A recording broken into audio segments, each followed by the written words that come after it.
Justin Bieber recently mass unfollowed his entire former management team. And I think that this is precipitating a huge conversation that needs to be had about the music industry. This is just my prediction. He might be considering legal action against some of these people. We talked about this back in October.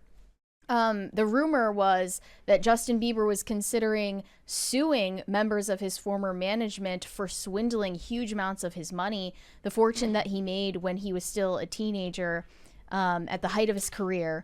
But here's the list of people that he has unfollowed or possibly blocked on Instagram just days ago. Scooter Braun. He unfollowed Scooter Braun, who discovered him back when he was on YouTube. He was a child star in the making. Scooter Braun introduced him to Usher as well and just launched his career. They have known each other for years. I'm sure Scooter Braun knows him better than almost anyone. And this happened. Then as soon as Justin Bieber unfollowed or blocked Scooter Braun on Instagram, Scooter Braun deactivated his entire account. So weird. That's really sus. Very sus. Something's coming down the pipeline. What is this guy trying to hide? Yeah. What kind of past is he trying to scrub from the internet so they can't investigate for themselves? I thought that was really weird. In addition, he unfollowed or blocked Allison Kay, who was his former general manager, credited with helping to guide him from being a troubled teen star to an adult pop phenomenon. She also serves as president of Scooter Braun's own media company, SB Projects. He also unfollowed Ryan Good, whom Usher recruited to be Justin's road manager and stylist, aka swag coach. I can't hear Usher's name without thinking of the way that he said it in the songs. Usher. Oh. Exactly. And then he also unfollowed Kenny Hamilton, who was his longtime personal bodyguard since 2009. That was like way early in his career. A fan allegedly DM'd Kenny Hamilton to ask why Justin had blocked him, and Kenny allegedly responded, "Really have no idea. Kind of came out of nowhere. Wish him the best, though. Always will love and support him. He knows I'm always here whenever he needs or wants to talk." So he's playing dumb.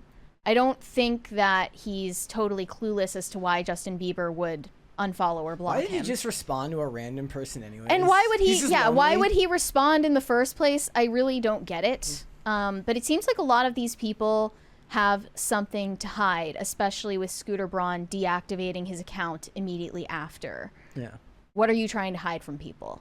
And yeah, this was back in October that we talked about Justin Bieber being upset at business managers who squandered a fortune that he made when he was coming up. And I think this might be the culmination of those rumors. So you think it's financial? You think this is people in the chat, for instance, are saying it's connected to Diddy, but it could be just as easily connected to like business malfeasance. It could be either one. There is a possibility that Justin is planning on suing former business managers for financial fraud, but I think there also might be a dimension to this that's not being considered, which is that he has a personal dispute with some of them, and maybe the way that they treated him, the bad influences that he was exposed to as a child star, including Diddy. As we know from that infamous clip, Justin Bieber was kind of babysat by Diddy back when he was 14 years old. They spent 48 hours together doing undisclosed activities that would be, as Diddy called it, a 15-year-old boy's dream. That seems scary if you're 15. Yeah. And knowing Diddy and what he was getting up to during that time before he got caught and charged, I can only imagine. Usher was his first protege, and Usher has spoken publicly about being exposed to adult sexual activities when he was living with Diddy as a teenager. Yeah. So I have to imagine that Usher put Justin Bieber in the same position. Yeah. That's still all speculation. I wanted to bring up this old interview that Justin Bieber did with Zane Lowe. This was back in 2020. he was asked about the rise to fame of Billie Eilish, who has been a fan of Justin Bieber's for years since she was a child, and meeting her idol Justin Bieber was like this huge milestone in her career.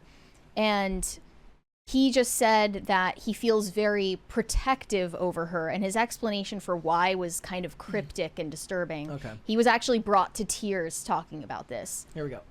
So quick. Yeah, she's crazy. She's a superstar. Superstar, right? So you're there and you see her and you see the way she's reacting to you. And I wonder what was going through your mind, because I've never had a chance to ask you that, because I know what was going through her mind, because I've had a chance to ask her that, and it was pretty clear in the video what's going through her mind. She can't even. What was going through your mind when you saw that kind of reaction? And also now in the knowledge that you were just coming out of that space yourself. I wanted to protect the moment. You know, I don't know how many opportunities I'm gonna get. You know, we never know how many opportunities we're gonna get with anybody. I mean, I'm tearing up thinking about it, just with the Kobe situation, you know? You just never know. And so I just wanted to be a good example, you know? And, yeah. Did you feel protective of her? Yeah, I definitely feel protective of her. It was hard for me being that young and being in the industry and not knowing where to turn, and everyone, you know, telling me they love me and, you know, just turn their back on you in a second. So, yeah, it's hard because I want her to know that, you know, she can count on me. But at the end of the day, I'm never going to force myself to be in a relationship with her. It has to be natural, right? So I just kind of, you know, let her do her thing, and if she ever needs me, I'm going to be here for her. But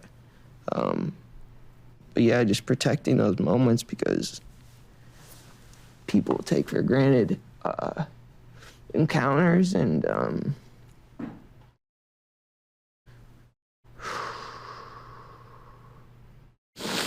yeah, so yeah, I just want to protect her, you know? I don't want her to lose it. I don't want her to, you know, go through anything I went through. I don't wish that upon anybody. So, yeah, if she ever needs me, I'm just a call away. Okay. So obviously he got really emotional in that interview, but I got the sense that he wasn't saying all of what was truly on his mind. Yeah. Yeah. He was holding back a lot. It Yeah, does seem like, like he's holding back a lot, yeah. The level of emotion he had seemed to like contradict the tone of the interview itself. Like it got very serious very quickly. Right. It was just about this encounter that he had with Billie Eilish, where she was like fangirling over him, and it was supposed to be light, and then it seems like he just gets hit with this avalanche of memories of things that he went through growing up as an entertainer, but he has never really gotten that public or detailed about what those experiences were. No. And that's why there's so many theories and so many speculations about it, because he's only been kind of cryptically hinting at it. He's also so young that there's every real possibility that these stories come out years later, like years and years later, when he's in his 40s or his 50s. Right, like when he's actually ready to talk about it. And it's not just drugs. I mean, he was exposed to drugs at this early age as well. But it's not just that. I mean, he was straight up sexually harassed by adults for there was whole years. montages of people being creepy with him in interviews and stuff like that. Yeah, asking him about sexual stuff when he was as young as 14 years old. Kid. There's that infamous clip of, I believe, Jenny McCarthy Was that? Yeah, it was. grabbing him and groping him on stage in front of thousands of people, and he goes to the mic and says, "I feel violated right now," and he wasn't laughing. Like, it's not a big joke. And I'm sure that if that's what goes on in the public eye, there's much worse going on behind the scenes. That's all I can imagine, really. But until he speaks out, we don't know. And I believe that him unfollowing his former team is a sign that either a lawsuit is about to come, or Justin Bieber is planning to speak out about getting double-crossed. Thank you. Thank you, guys. They're eating the dogs. They're eating the cats. Eat the cat. Eat the cat. They're eating the dogs. They're eating the cats. Eat the cat. Oh, he did the golf swing this time. Okay. And I think one reason why this all might be coming down the pipeline is because Justin Bieber's lifestyle has changed so much. He's got the kid now. Yeah. And does he still live in Toronto? He lives in No, he's still in California, Okay. but you're right. He Don't they just have a place became in a dad, and I'm sure they have. I'm sure Yeah. they do in back home in Canada. yeah, like he's married. He's professing his faith. He just became a dad. He has a son with Hailey Bieber now, and he's been on a semi hiatus for It's been like quite a couple while of years now. Yeah. stepping back from the public eye for the most part. Yeah. And has had some time to consider things, looking back on things. There have been many paparazzi photos of him actually in public crying with Hailey. And people said, oh, they must be in an argument, whatever. But no, their relationship is still going strong. It must not be marital disputes that are It seems the like he's a reason. really sensitive person. I'm sure, you yeah. know? And the other thing, too, that I think is, like you were talking about how when he was 15 and all of the things that he was exposed to, and this idea that Diddy had that, you know, he was like every 15-year-old's dream. I think that has shifted a lot. I don't think that that's typically, I think, you know, kids in our society, regardless of the lower ages of puberty because of all the, you know, gay frogs or whatever in the water. I think that there's a sort of delay in some of the maturity for kids. Yeah.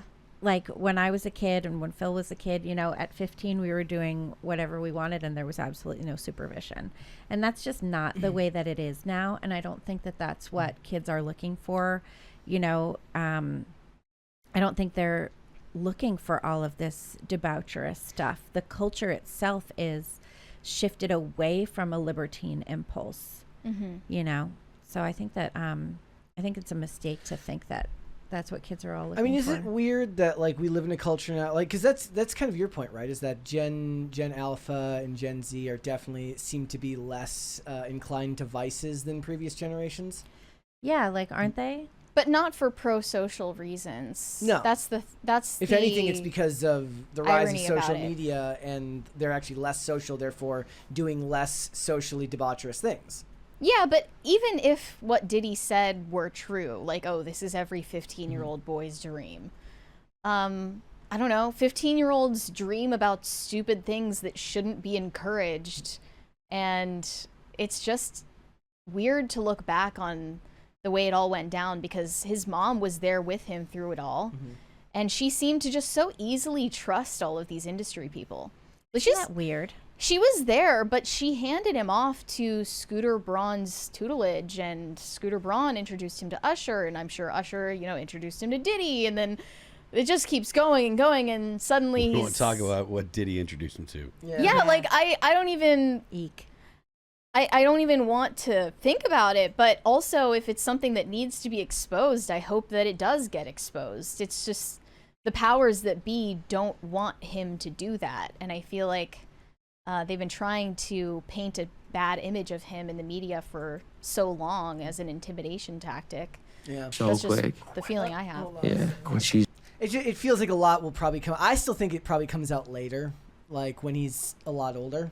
You know, like maybe perhaps after he raises kids and he kind of goes through all of that, and then he has the time to process everything that he's been through. It will be ironic, though, if this lawsuit comes out and he speaks out against Scooter Braun because he mocked Taylor Swift for her dispute with Scooter Braun after he acquired her discography, and he was still friends with Scooter back then and defended him. That could be indicative of it being something other than a business dispute. See, I lean be. toward when Yeah. it's Scooter Braun, I lean towards business dispute, something to do with money. Yeah, I just do. he just seems like a cutthroat businessman. Yes, he does. Like you don't reach that level of success in the management industry without being very, very cutthroat, right? So I could imagine it being that, but that also doesn't absolve him, say, of like, look, you told my parents that you were gonna be able to take care of me when I was a teenager, even in a lot of cases like a preteen or a teen, and you put me in touch with some of the worst people in the world, as we know has already happened. What we understand about Diddy.